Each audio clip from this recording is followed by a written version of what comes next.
The transport ship descended through the purple atmosphere of Nexus Prime, carrying the newest batch of cadets to the Interstellar Defense Academy. Jake Morrison pressed his face against the viewport, watching as the massive Academy complex came into view. Towers of crystalline metal stretched toward the sky, connected by bridges that seemed to float without support.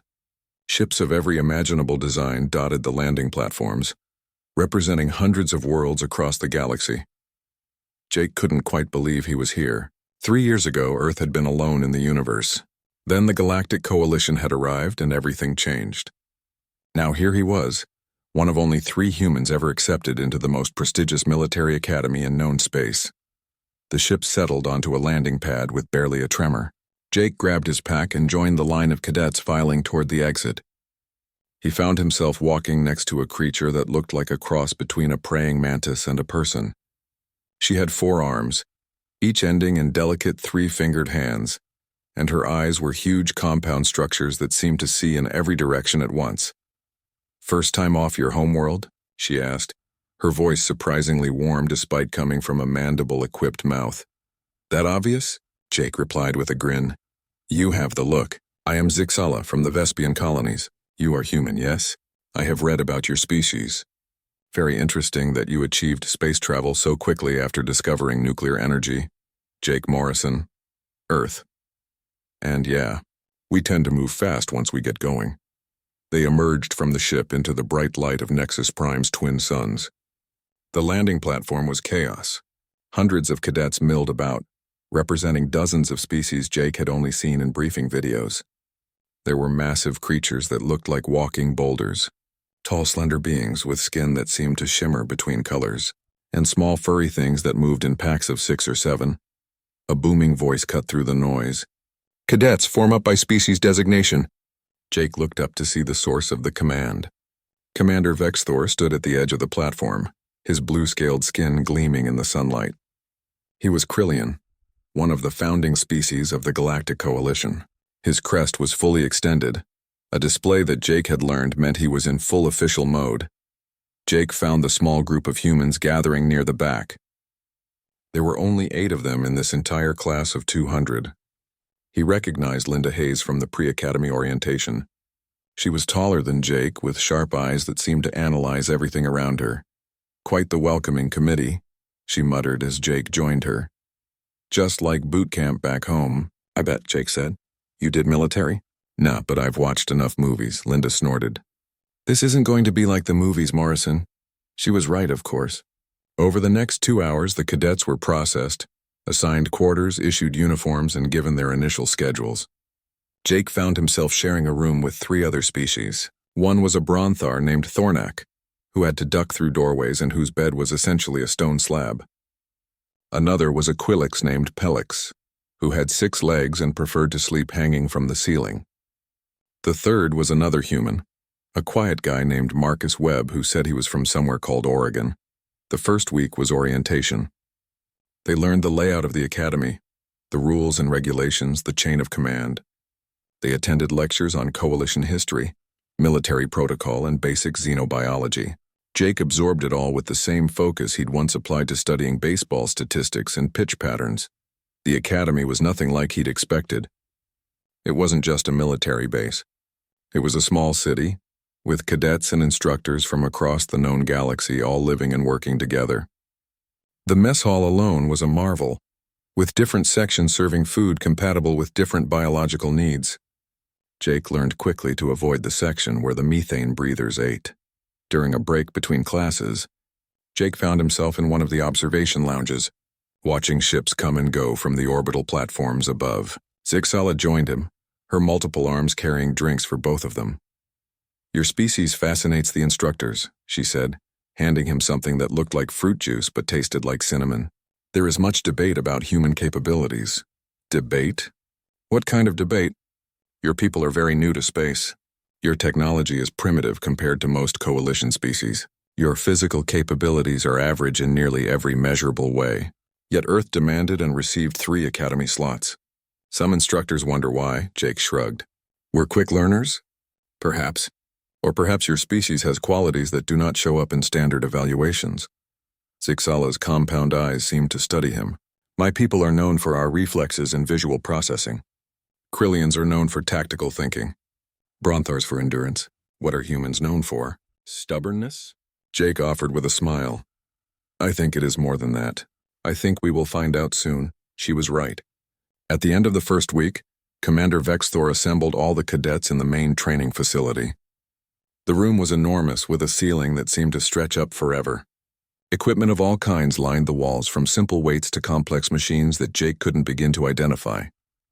Cadets, Vexthor began, his voice carrying easily through the space. You have completed your initial orientation. You have learned the basics of academy life. Now we begin to assess your true capabilities. Over the next month, you will undergo a series of evaluations designed to measure your strengths and identify areas requiring development. He gestured to a series of doors along one wall. The first evaluation begins tomorrow. You will each undergo reflex testing. This test is standard across the coalition. It measures neural response time, physical reaction speed, and combat instinct. The results will help us place you in appropriate training tracks. A holographic display appeared in the air above Vexthor, showing a cadet sitting in what looked like a pilot's chair, surrounded by screens. The test uses a neural interface to present simulated combat scenarios. You will respond to threats as they appear. The system measures your response time with nanosecond precision. This test has been used for over 300 years. It has evaluated millions of cadets from hundreds of species. Jake felt a flutter of nervousness in his stomach. This sounded serious. Around him, other cadets were whispering to each other. He caught Thornack's eye. The big Bronthar gave him a nod that might have been encouragement. The galactic average response time is 340 milliseconds. Vexthor continued. Elite warriors typically score between 180 and 220 milliseconds.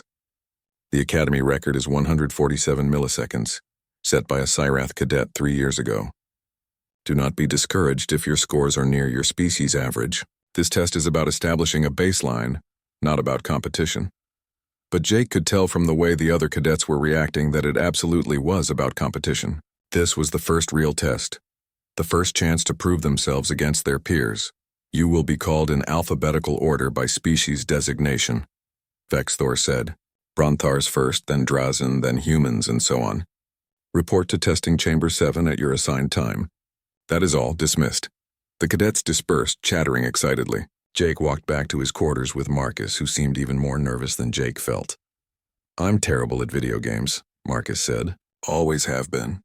My little sister used to destroy me at every game we played. This isn't a video game, Jake said, though he wasn't sure if he was reassuring Marcus or himself. It's just reflexes. Natural ability. You can't really prepare for it. But that night, Jake lay in his bunk and thought about reflexes. He thought about baseball, about the countless hours he'd spent in batting cages and on practice fields. He thought about the feeling of tracking a fastball coming at him at 95 miles per hour, about the split-second decision of whether to swing or let it pass. He thought about the thousands of pitches he'd seen, each one requiring him to identify the spin, predict the break, and decide on a response in the blink of an eye. Maybe he couldn't prepare for the test.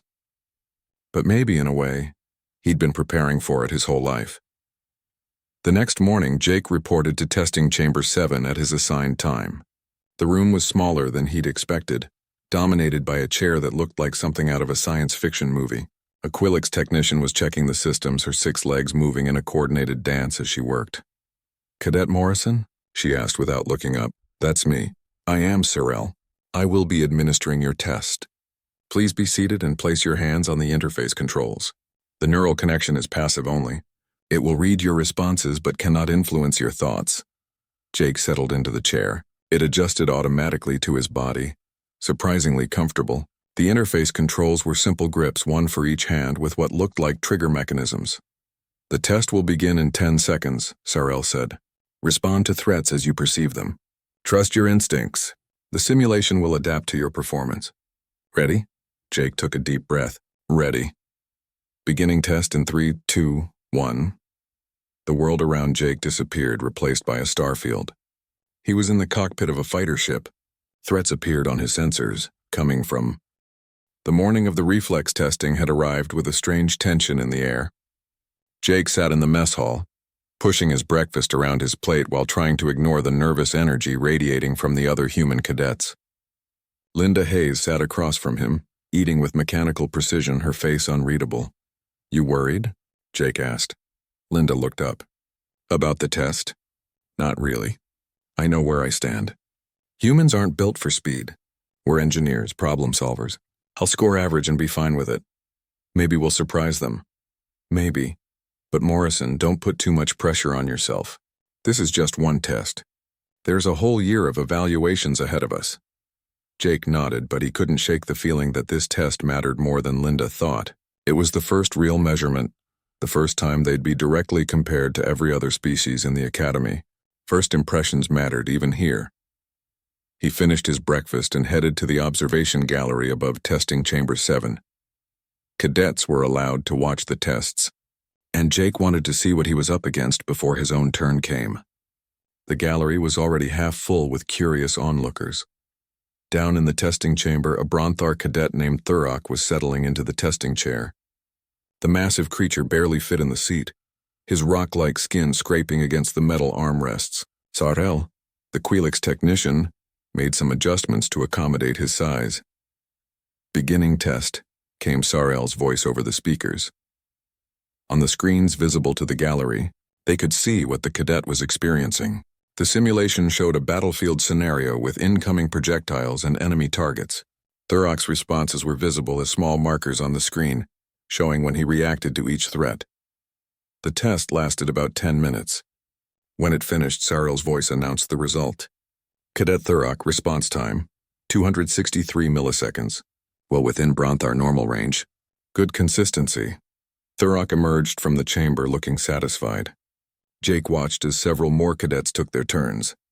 A Drazen named Crixel scored an impressive 191 milliseconds, earning appreciative whispers from the gallery. A small Quelix cadet managed 218 milliseconds despite having to operate controls designed for much larger beings. Then Zixala entered the chamber. Jake leaned forward. He'd seen her move during their physical training sessions.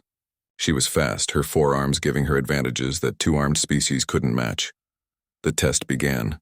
On the screens, Jake could see the simulation throwing threats at her from multiple angles. Zixala's responses came quickly, her multiple hands working the controls with practiced ease.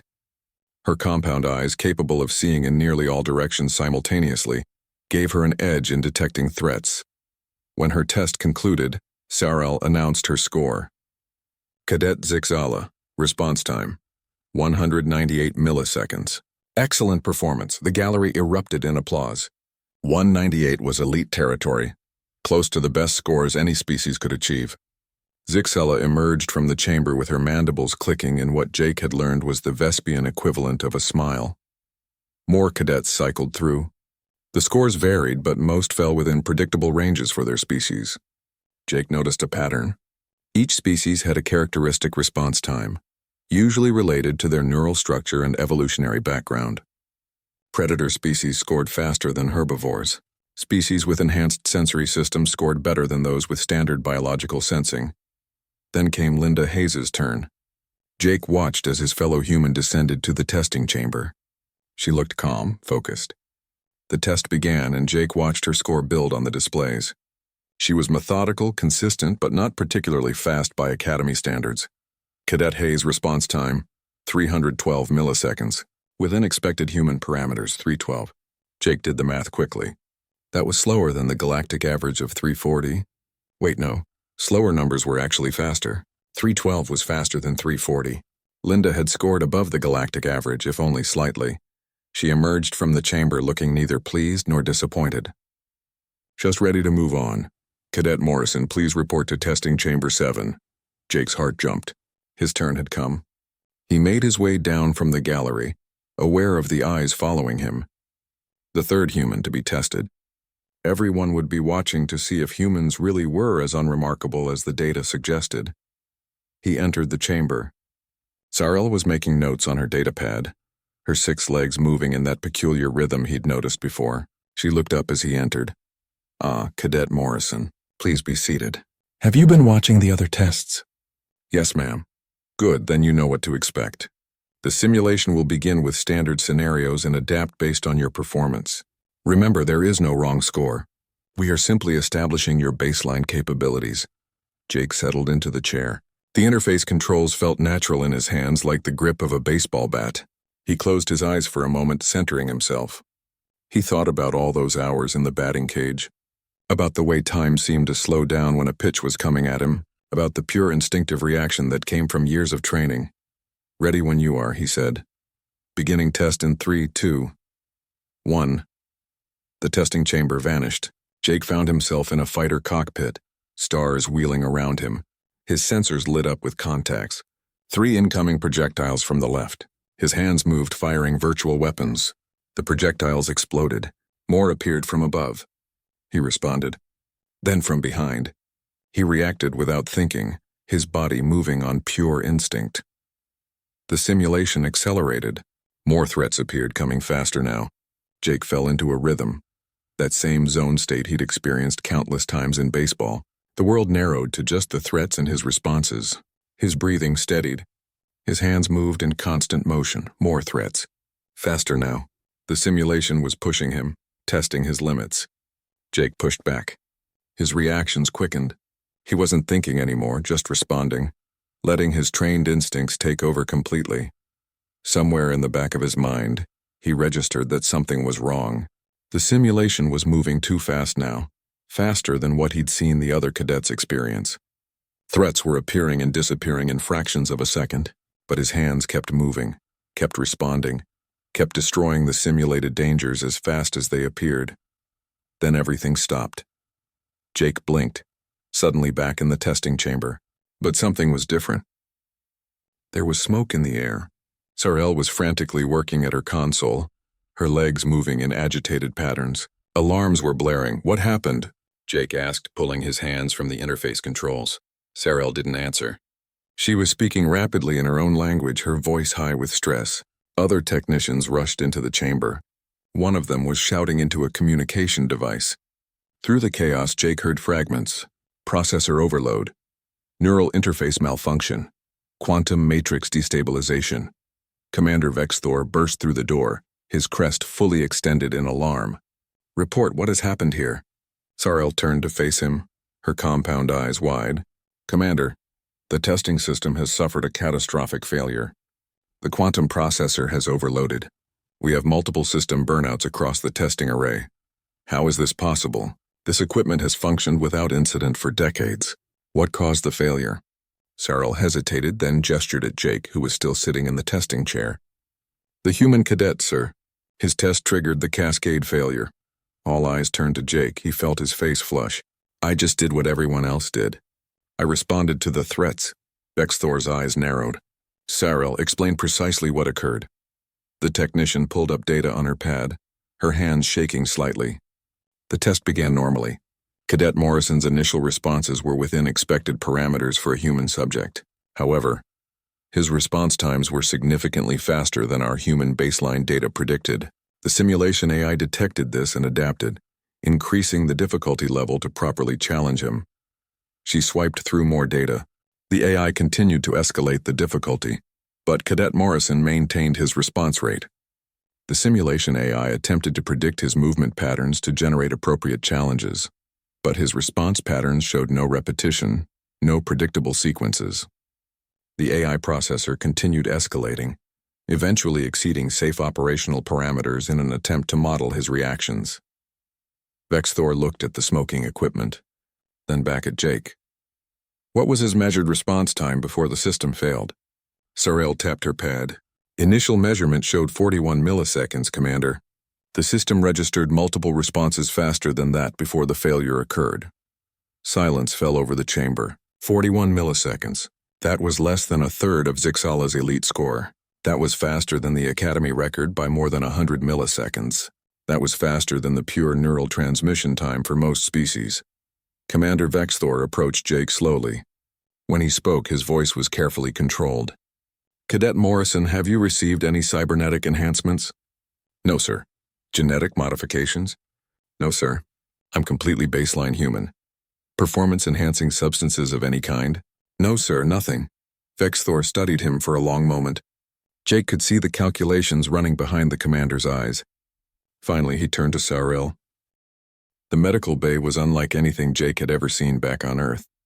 The room was enormous, with sections clearly designed for different species. One area had tanks filled with liquid for aquatic beings. Another had atmospheric chambers with different gas mixtures. The section where Jake sat had standard oxygen atmosphere and equipment that looked vaguely familiar, though far more advanced than any hospital he'd ever visited. Dr. Helen Price was the only human doctor at the academy, serving as a consultant on Earth biology for the mostly alien medical staff. She was a woman in her 50s with sharp eyes and graying hair pulled back in a practical bun. She'd been working with the Coalition for 5 years, ever since Earth's first contact. "So you broke the testing machine," she said, not looking up from her scanner as she ran it over Jake's arm. "I didn't mean to." "I'm sure you didn't. Hold still, please. This scanner is checking for any cybernetic implants or foreign technology that might explain your performance." Jake held still while she worked. Around them, several alien medical technicians were setting up additional scanning equipment. One of them, a tall being with crystalline skin, kept glancing at Jake with what might have been suspicion or curiosity. "Am I in trouble?" Jake asked. "No, you're a mystery, which in some ways is worse. The Academy has very sophisticated equipment and very extensive databases. When something happens that doesn't match their models, they get nervous." She moved the scanner to his head. "They've tested millions of beings over hundreds of years. Their data is usually extremely reliable. So what does it mean that I broke their test? That's what we're here to find out. The scanner reading is clean, by the way. No cybernetics, no foreign materials, nothing artificial in your body at all. You're 100% organic baseline human." Commander Vexthor entered the medical bay, accompanied by another Krillian wearing the insignia of the Academy's Science Division. Helen straightened and nodded respectfully.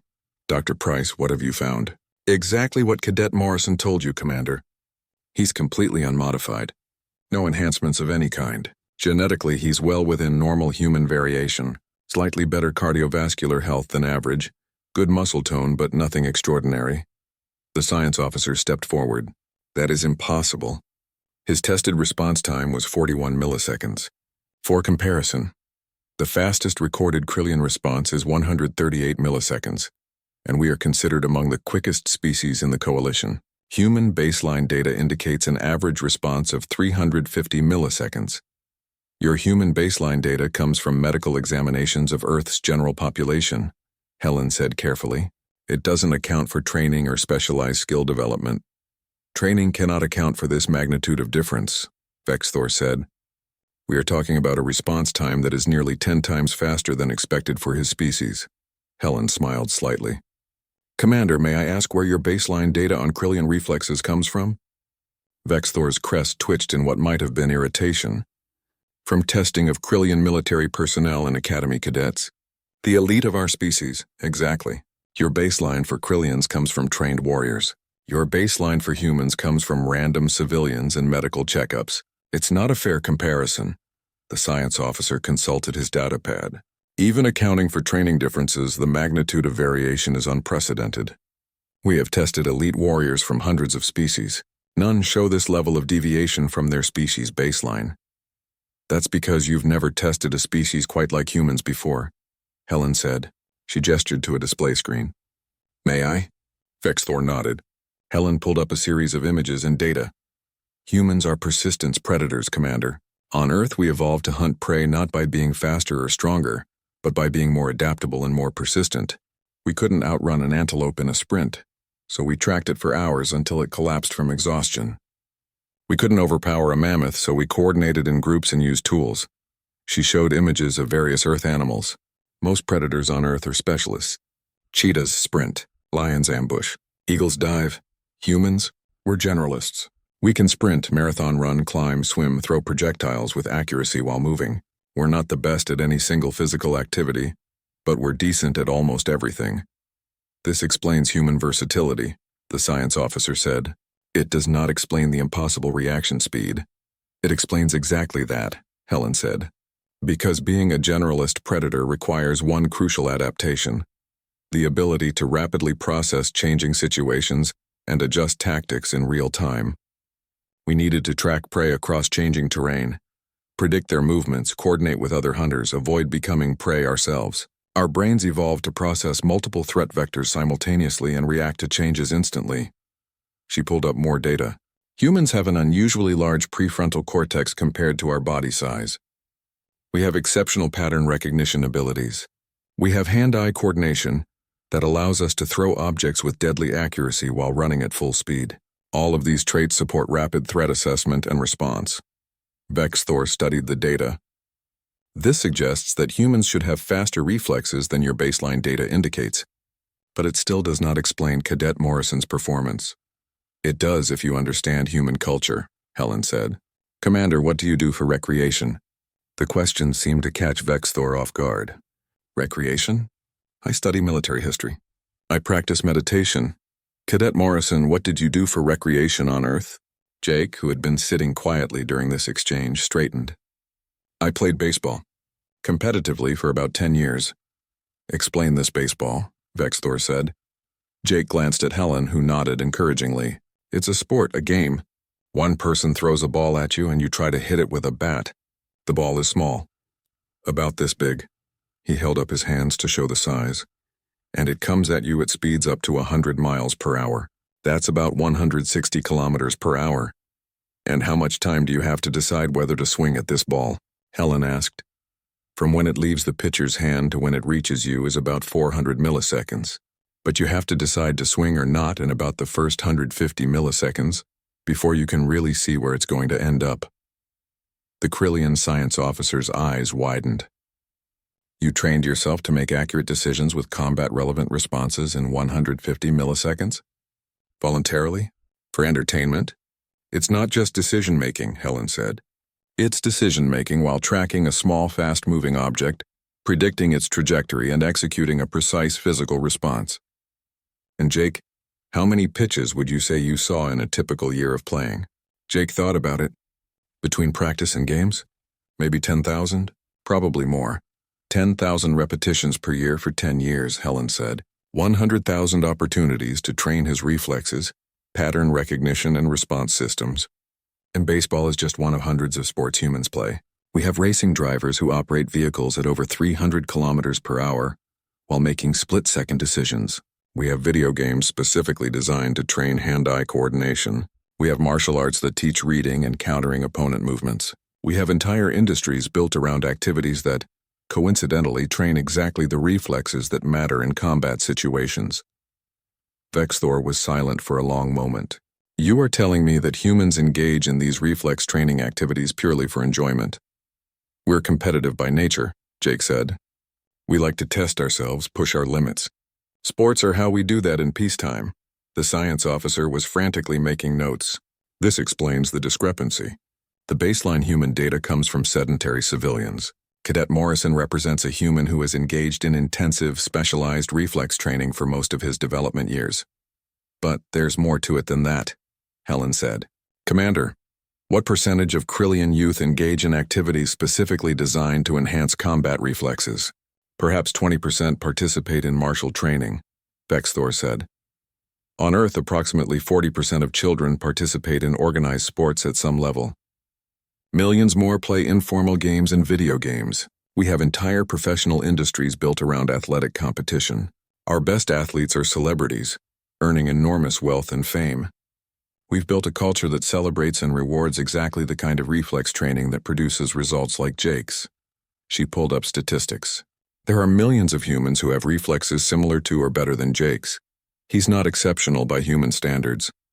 He's just well-trained. Jake felt a strange mix of pride and embarrassment at that. He wasn't special. He was just a decent baseball player who'd put in the hours. If this is true, HFY said slowly, then humanity's combat potential has been severely underestimated. We accepted 3 human cadets as a courtesy to a new coalition member.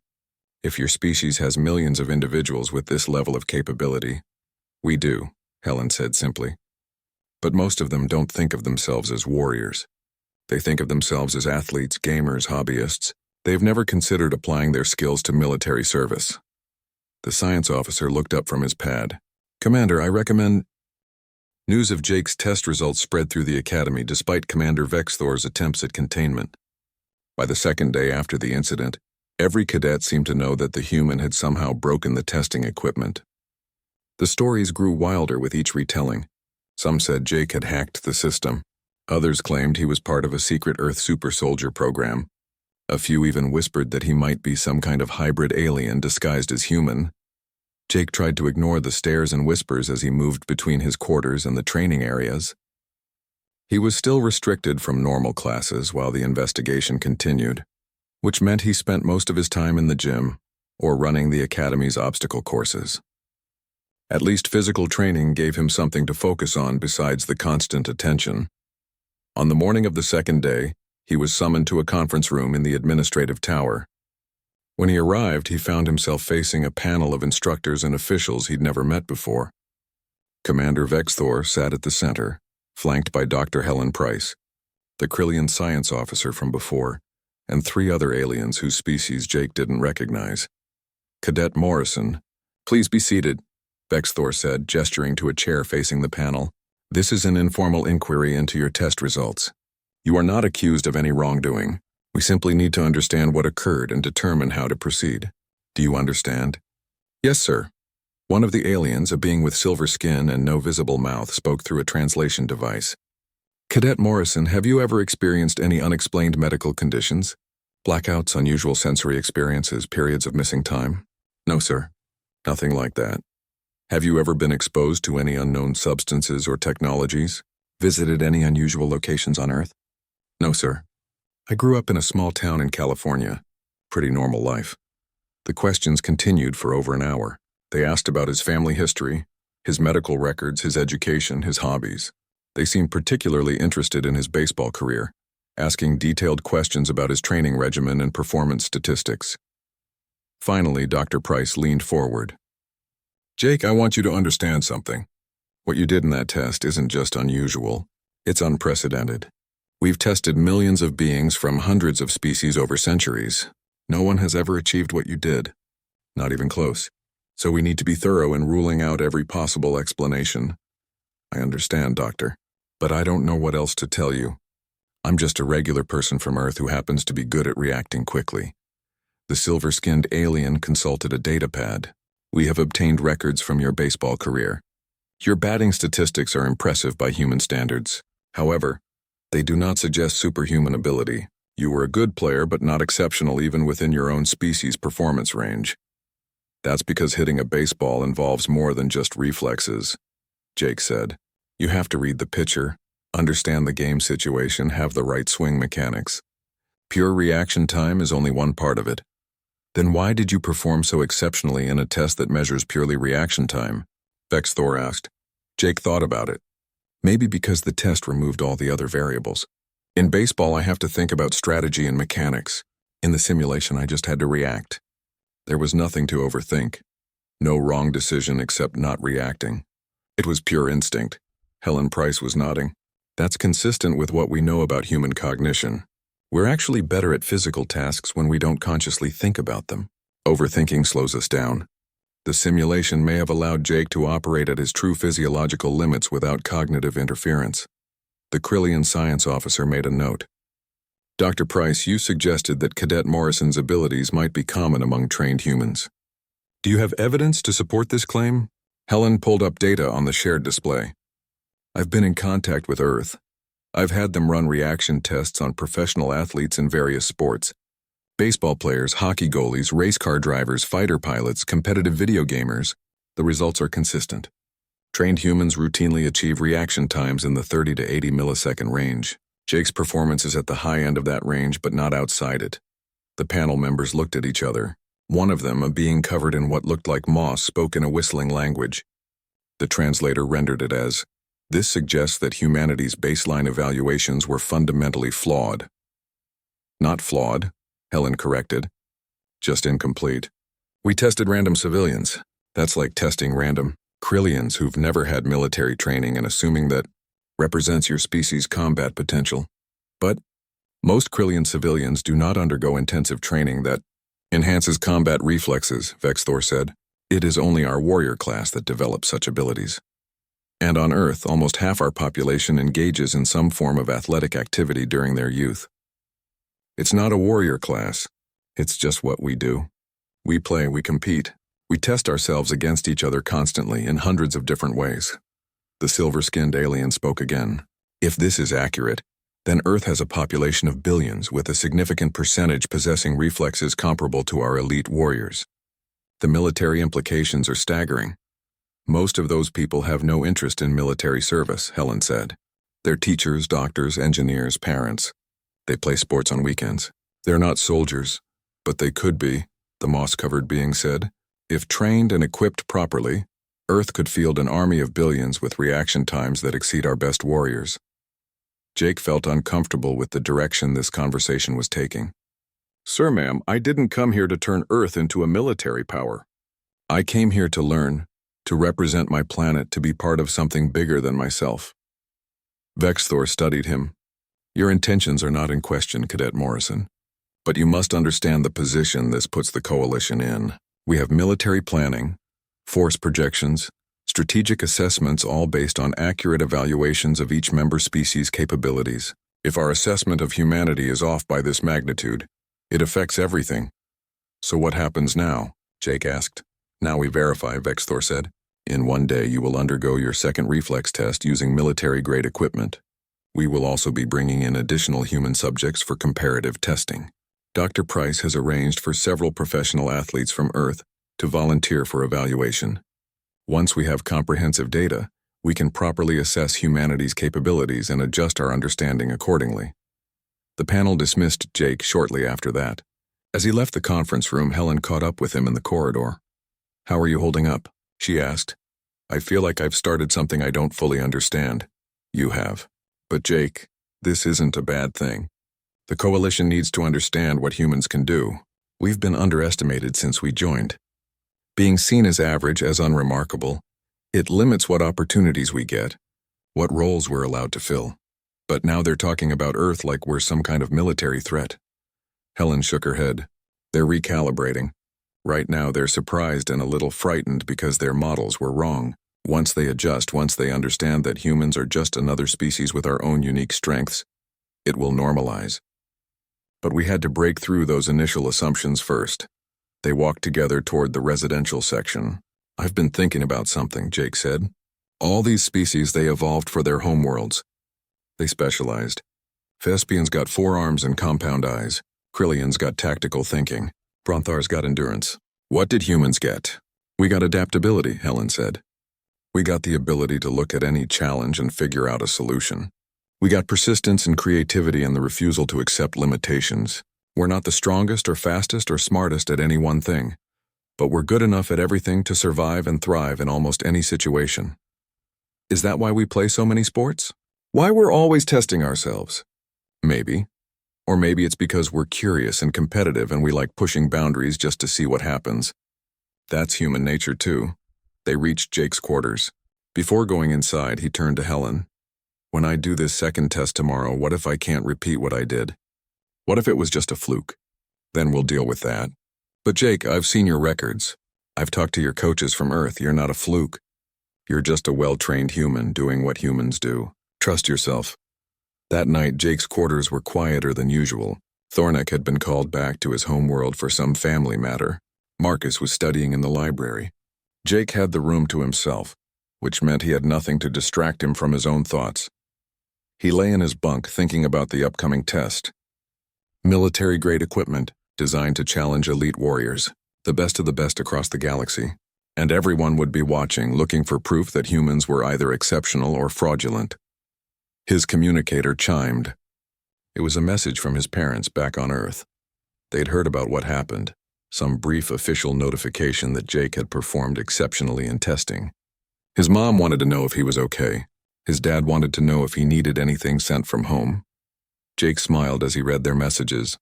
They were proud of him, but also...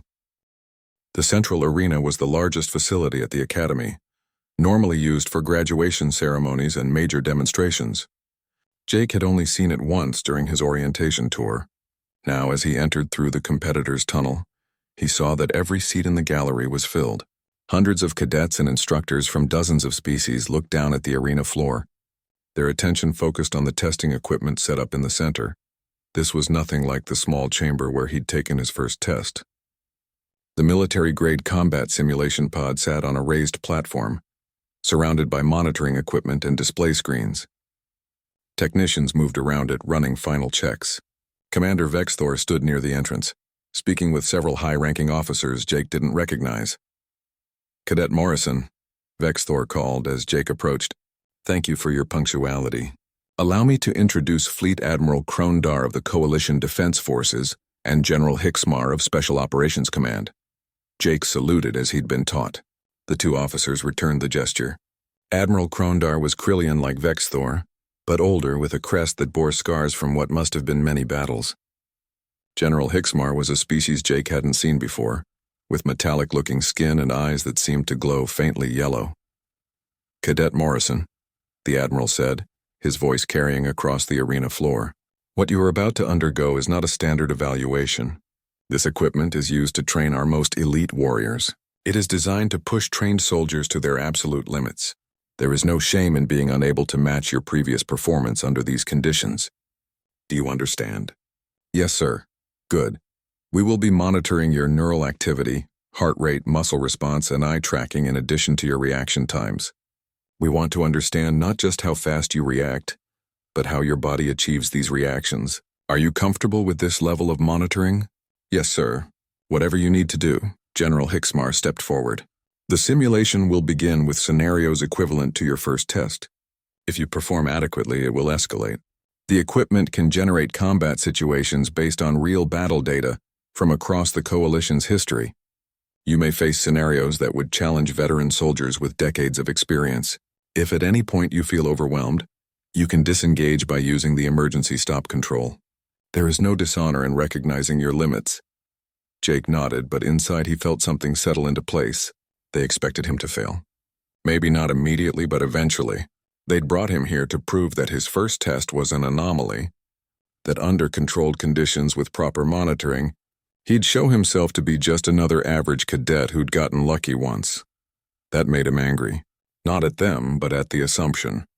At the idea that humans were somehow less, that they needed to be given outs and escape clauses. He thought about all those hours in the batting cage. How many times had he failed before he succeeded? How many pitches had he missed before he learned to hit them? Failure was part of training, part of learning. But you didn't go into the batter's box expecting to fail. You went in expecting to hit the ball no matter how fast it came at you. "I'm ready, sir," Jake said. Sarel appeared from behind the equipment pod. "Cadet Morrison, please approach and take your position. The neural interface for this system is more comprehensive than standard testing equipment. You will feel a slight pressure as it establishes connection, but it should not be uncomfortable." Jake climbed the steps to the platform and settled into the combat pod. It was larger than the first testing chair, with a full harness system and control interfaces for both hands and feet. The neural connector descended from above, a crown-like device studded with sensors. When it touched his head, Jake felt a slight tingling sensation, then nothing. "Neural connection established," Sarel announced. "Biometric monitoring active. All systems showing green. Cadet Morrison, can you hear me clearly?" "Yes, ma'am. The simulation will begin in 30 seconds. Remember, you can disengage at any time. Your performance is being recorded and will be reviewed regardless of outcome. There is no requirement that you complete the full test sequence." Up in the gallery, Jake could see the hundreds of faces watching him. He spotted Linda near the front, giving him a thumbs up.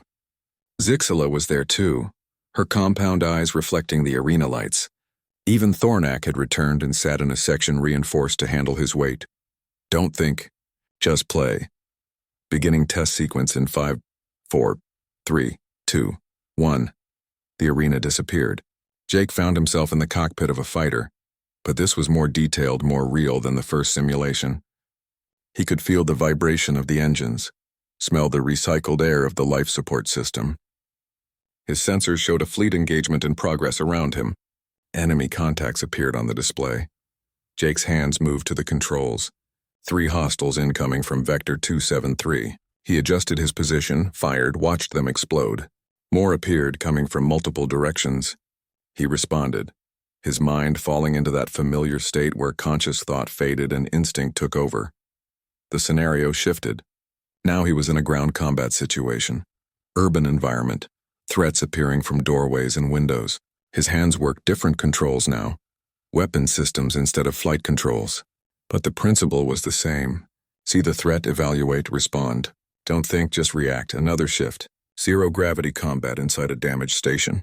Threats came from all axes, up and down, losing meaning in the absence of gravity. Jake's spatial awareness adapted, his responses flowing as naturally as breathing. In the gallery, Dr. Helen Price watched the biometric displays with growing fascination. Jake's heart rate was elevated but steady. His neural activity showed high engagement but no signs of stress. Most remarkably, his eye-tracking data showed he was seeing threats before they fully appeared on the simulation, his brain predicting their emergence based on pattern recognition. On the main display visible to all observers, Jake's response time scrolled past. 38 milliseconds, 41 milliseconds, 32 milliseconds. Each scenario brought new challenges, but his performance remained consistent. The simulation escalated again. Now Jake faced a scenario pulled from actual coalition combat records. A boarding action against a hostile vessel with multiple species of enemies employing different tactics. The threats came faster now, overlapping, requiring him to prioritize targets and manage multiple response tracks simultaneously. Jake felt himself shifting into a higher gear, his awareness expanding to encompass the entire tactical situation. It was like facing a pitcher who mixed fastballs, curveballs, and changeups, keeping you off balance, forcing you to adjust constantly. You couldn't lock into one response pattern. You had to stay flexible, ready for anything. His hands moved in constant motion across the controls. Target left, eliminate. Target above, eliminate. Movement in peripheral vision, evaluate, dismiss as friendly. New contact astern, engage. Shield warning, redistribute power. Weapon overheating, switch to secondary. The decisions flowed through him without conscious processing, his training and instinct merging into pure reaction. Admiral Krondar leaned toward Commander Vex Thor. How long has he been in simulation? 12 minutes, sir. The standard test duration is 10 minutes. We programmed the sequence to run for 20 if he can maintain performance. The scenarios he's facing now would challenge a veteran pilot with 10 years of combat experience. He's a cadet who's never seen actual combat. Yes, sir, but his performance remains consistent. Look at the response time log. He's not slowing down. If anything, he's getting faster as the scenarios become more complex. On the arena floor, the technicians monitoring the equipment exchanged glances. The combat simulation AI was adapting its challenge level on the fly, constantly trying to find Jake's breaking point. But unlike the first test, this equipment was built to handle extreme performance. Instead of overloading, it simply kept escalating. The simulation shifted again. Jake found himself in a command position, coordinating multiple units in a large-scale battle. Now he wasn't just reacting to immediate threats, but managing tactical resources, allocating support, directing fire. The complexity had increased by an order of magnitude. But Jake's mind had always been good at tracking multiple things simultaneously. In baseball, you didn't just watch the pitch. You watched the pitcher's mechanics, the catcher's positioning, the defensive alignment, the base runners, the count, the game situation. You processed all of it simultaneously to make your decision. This was the same. Process all the data, prioritize what mattered, make the call, execute, move on to the next decision. Don't get stuck overthinking. Trust your judgment and keep moving. 15 minutes into the simulation, the AI made a decision. It pulled a scenario from the classified combat archives, a battle situation that had resulted in heavy coalition casualties because the defending commander had been unable to process the tactical complexity quickly enough. It was considered one of the hardest scenarios in the training database. Jake responded to the scenario without knowing its history. He saw the situation develop, identified the critical pressure points, allocated his forces accordingly. In the original battle, the commander had taken 4 minutes to assess the situation and issue orders. Jake took 11 seconds. 3 days after Jake's public test, the Academy received a delegation from Earth. Dr. Helen Price had arranged for 6 professional athletes and competitive specialists to volunteer for comparative testing. They arrived on a coalition transport ship, looking excited and slightly overwhelmed by their first trip off Earth. Jake was summoned to meet them in one of the Academy's conference rooms. He recognized 2 of them immediately from sports broadcasts he'd watched back home. Eric Taylor was a professional hockey goalie known for his incredible reflexes. Katie Miller was a fighter pilot, who'd competed in international air racing competitions. The others introduced themselves as they entered. Sam Jackson, a professional video game player who competed in reaction-based games. Chris Anderson, a martial arts instructor specializing in multiple disciplines. Rachel Ford, a professional tennis player. And Danny White, a race car driver. "You're the one who started all this?" Eric asked, shaking Jake's hand with a grin. The government people were pretty vague about what was happening, just said they needed to test human reaction times, and that it was important for Earth's reputation in the coalition. "Yeah, that's me. I kinda broke their testing equipment and they want to make sure I'm not a freak." Katie laughed. "Breaking military hardware by being too fast. That's gotta be a first." Dr. Price entered with Commander Vexthor and several other Academy officials. "Thank you all for volunteering. What we're doing here today will help the Coalition understand human capabilities more accurately. It will also help Earth's position within the Coalition military structure. We're going to put you through the same reflex tests that Jake completed, though we'll be using the standard equipment first before moving to the advanced systems. Over the next 2 days, each of the volunteers underwent comprehensive testing. Jake watched from the observation gallery as his fellow humans took their turns in the combat simulations. The results were consistent and remarkable. Eric Taylor, the hockey goalie, scored an average of 39 milliseconds. His peak response was 28 milliseconds, achieved during a scenario that simulated multiple projectiles, coming from different angles exactly the kind of situation he faced every game when defending his goal. Katie Miller performed even better in flight-based scenarios, averaging 32 milliseconds during spacecraft combat simulations. Her experience reading aerial situations and making split-second maneuvering decisions translated perfectly to fighter simulation. Sam Jackson, the video game professional, had the most interesting results. His average response time was 47 milliseconds, slightly slower than the others, but his pattern recognition was off the charts. He identified threat patterns and responded to them before they fully developed, almost like he could predict what the simulation AI would do next.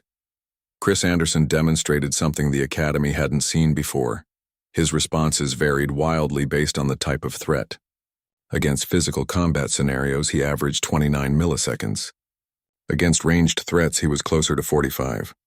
His training had optimized him for close-quarters combat, where he'd spent decades learning to read and counter opponent movements. Rachel Ford and Danny White both scored in the 35 to 42 millisecond range, with performance peaks during scenarios that matched their specialties. Rachel excelled at tracking and intercepting fast-moving objects. Danny showed exceptional spatial awareness and predictive ability in high-speed situations. After all the testing was complete, the Academy staff compiled the data. Commander Vexthor called a meeting of the senior instructors and Coalition military leadership to review the findings. Jake was invited to attend, along with Dr. Price and the Earth volunteers. Admiral Krondar presided over the meeting. "The results are conclusive," he began, displaying the compiled data on a large holographic screen. "Humans with specialized training consistently achieve reaction times in the 30 to 50 millisecond range. This is 3 to 5 times faster than Coalition baseline data for humans suggested, and comparable to or exceeding the performance of our elite warriors from traditionally fast species." He highlighted several data points.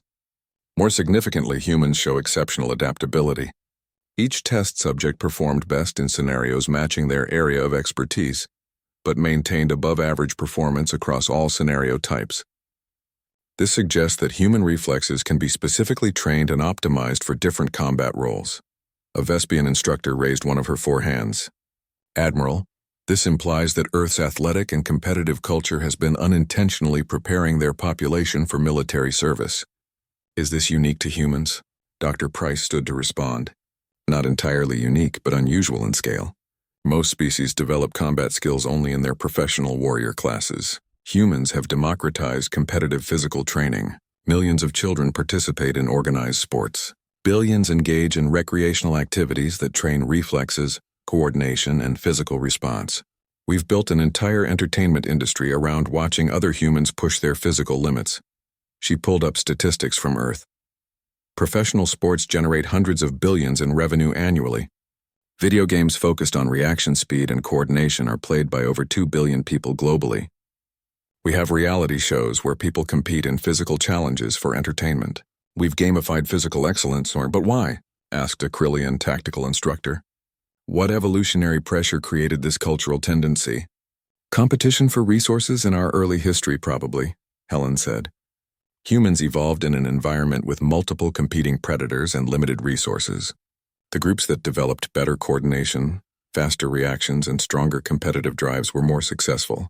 Over time, we channeled that competitive instinct into structured activities we call sports and games. Jake raised his hand tentatively.